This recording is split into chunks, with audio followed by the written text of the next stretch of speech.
Hello, j'espère que vous allez bien. L'autre jour, j'ai une amie qui m'a dit « J'aimerais bien que tu fasses un podcast parce que je suis sollicitée tout le temps par plein de personnes et notamment par ma famille. Et puis, je culpabilise quand je peux pas leur répondre. » Et puis, je me suis dit quel sujet je vais choisir pour répondre à ça. Parce que j'aurais pu répondre avec un sujet sur le déni de soi, sur le sacrifice de soi. Et je me suis dit que j'en avais déjà un petit peu parlé. Et tout à coup, je me suis dit, il y a le mot priorité qui est venu. Et je me suis dit, ah ben tiens, je vais vous faire un petit podcast sur la notion de priorité. La priorité, elle est importante dans notre vie parce que elle nous offre une liberté d'action pour soi. Elle nous donne la responsabilité de soi. Et puis, en fait, dès que mon moi est menacé, je vais avoir des réactions, des réactivités ou de la frustration. Surtout quand je renonce à des choses qui, en fait, sont bonnes pour moi, que je renonce à ça au profit de quelqu'un d'autre. Et du coup, moi, ce que je vous invite à faire pendant quelques minutes, c'est de vous demander c'est quoi ces choses les plus essentielles pour moi, les plus importantes dans ma vie.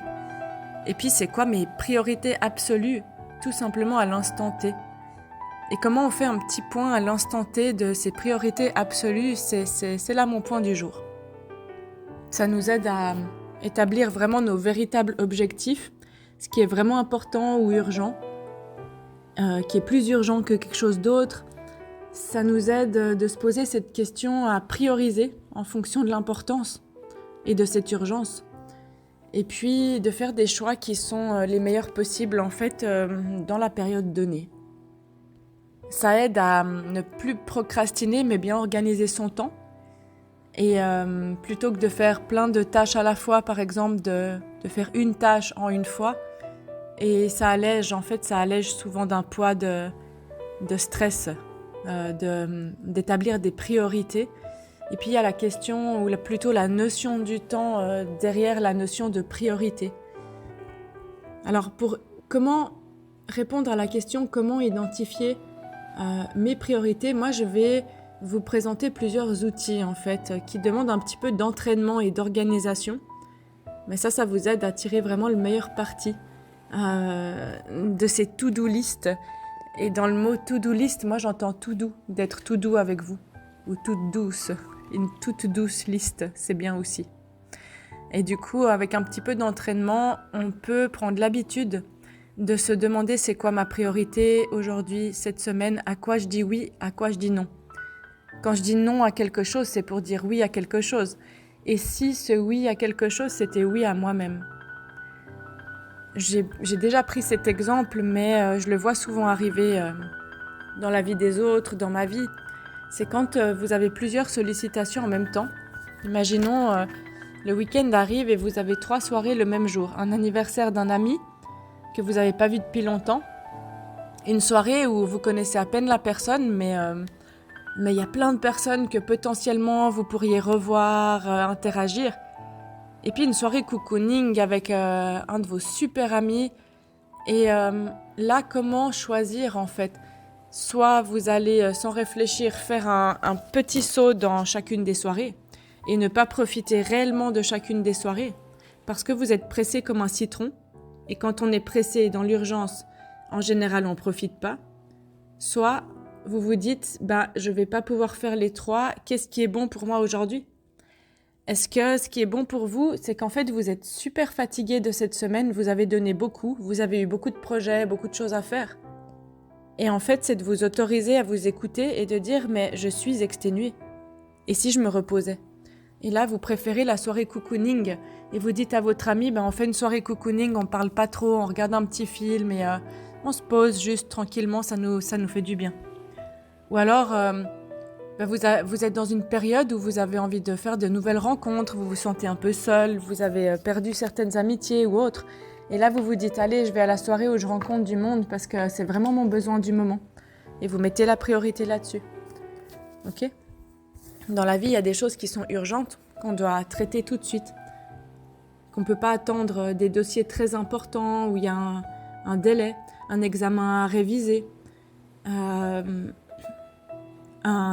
ami, une amie très chère à qui il arrive quelque chose, qui dit « Est-ce que tu peux venir me chercher? Là, je suis tombée à vélo. » Voilà, enfin, il y a des choses qui peuvent être des priorités urgentes, une urgence vitale. Quelqu'un fait un arrêt cardiaque, je lui fais un massage cardiaque, j'appelle l'ambulance. D'accord? Je ne vais pas aller faire mes courses avant. Il y a des choses dans la vie qui passent en priorité. Mais du coup, faites-en appel à votre intuition et à votre cerveau pour organiser les choses quand vous avez du mal, quand vous vous sentez dépassé par tout, que le rythme de vie est rapide et stressant, vous fait vous sentir toujours sur tous les fronts à la fois. Faites des listes, d'accord? Visualisez clairement, ok, j'ai ça à faire, j'ai ça à faire, j'ai ça à faire et j'ai ça à faire. Comment je vais pouvoir savoir par quoi commencer, comment je m'organise? Est-ce que je peux juste prendre un temps déjà pour sentir comment je me sens? Ensuite, j'établis ma liste. Ensuite, j'établis le plan d'action. En tout, ça me prend 2-3 minutes de faire ça. 4 minutes, peut-être 5. Parce que quand je suis dans le stress, j'ai pas la possibilité d'avoir cette clarté, de savoir par quoi commencer. Puis ça me plonge dans quelque chose d'effréné ou dans le désarroi ou dans partir dans tous les sens. Et ça me rend beaucoup moins efficace. Quand je ralentis, je peux sentir et je peux être beaucoup plus efficace dans l'action et pas dans l'hyperaction ni dans l'hyperactivité. Alors, moi, j'ai envie de vous parler d'une matrice qui s'appelle la matrice d'Eisenhower, qui permet tout simplement, elle s'appelle « définir ses priorités ». Ok ? Ça, c'est puissant parce que y a une phrase, un adage qui dit « ce qui est important est rarement urgent et ce qui est urgent est rarement important ». Et en fait, c'est une grille qui permet de classer tout ce qu'il y a à faire, toutes les activités et les choses qu'on a à faire en fonction de 2 critères qui sont l'importance et l'urgence. Okay, donc, on fait 4 cadrans. Et ça va vous aider. Soit vous faites une to-do list, soit vous faites la matrice d'Eisenhower. Et soit vous méditez, vous prenez vraiment le temps de méditer et vous vous dites, dans ma vie aujourd'hui, qui sont les relations que je fais passer en premier et pourquoi ? Quelles sont les tâches que je fais passer en premier et pourquoi ? Quelles sont les activités que je fais passer en premier et pourquoi ? Et à quel moment je m'oublie pour faire passer les autres avant moi ? Pourquoi je m'oublie et faire passer les autres avant moi ? Et je fais passer les autres avant moi ? Pourquoi je fais cette tâche-là alors qu'une autre est importante ? Par exemple, vous passez 1 heure par jour à scroller, à regarder la vie des autres. Et en fait, vous avez envie d'avancer ce roman, vous avez envie d'avancer ce projet, vous avez envie d'aller nager, vous avez envie d'aller faire de la poterie, mais vous passez 1 heure par jour à scroller. Demandez-vous ce qui vous freine en fait à faire ce qui est bon pour vous. Voilà, petit aparté, je reviens sur la matrice. Donc elle a 4 cadrans.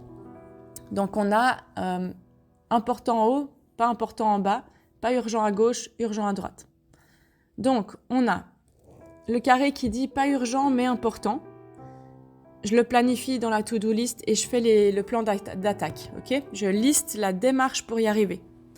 Ensuite, on a le carré urgent et important. Là, c'est à faire. Il est en rouge, ce carré. D'accord ? C'est comment je vais m'y prendre pour me bouger rapidement. Donc, je respire, je mets en place un plan d'action aussi, mais qui est dans un laps de temps plus limité. Ensuite, il y a urgent, mais pas important. Là, est-ce que je peux m'autoriser à déléguer à quelqu'un d'autre ? Est-ce que je peux demander de l'aide ? Est-ce que je peux dire que je ne peux pas prendre cette tâche ? Est-ce que vraiment c'est à moi de m'incomber de cette tâche ? Et le dernier carré, on a pas urgent, pas important. Et là, quand il y a quelque chose qui n'est pas urgent, qui n'est pas important, vous pouvez vous autoriser à le supprimer. Je m'explique. Vous avez une semaine ultra chargée. Vous avez vos projets, vous avez votre travail, vous avez vos activités, vous êtes dans une période où vous êtes fatigué, où vous avez envie de vous donner à vous-même, de vous reposer, de lire un bon bouquin et d'être tranquille avec une tisane.